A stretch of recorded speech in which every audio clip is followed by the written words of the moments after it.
Tech channel. Today I am going to show you in this video how to fix WhatsApp video call problem in Android. So before going to start the video, if you're not subscribed my channel, please subscribe. So let's start the video. Guys, if you are unable to make a WhatsApp video call on your Android mobile, then I will show you how to fix this. Guys, first of all, I will show you the problem what exactly you will face while making a WhatsApp video call. I'll open the WhatsApp. I'll open any contact.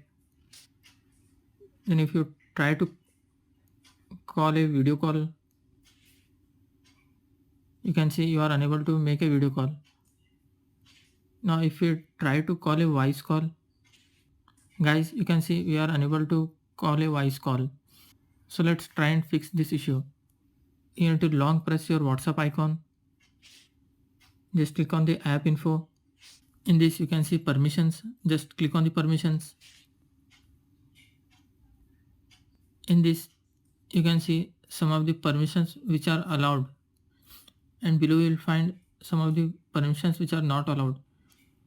You can see camera, microphone, phone permissions are not allowed. You just need to tap on the camera and tap on allow only while using the app.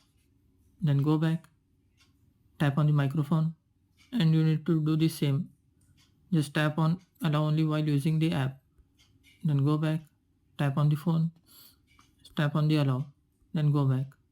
Guys, after doing the settings, hope your problem will be fixed. That's it guys. So in this way you can fix WhatsApp video call problem on Android. Thanks for watching. Hope if you like this video, please like, share and don't forget to subscribe.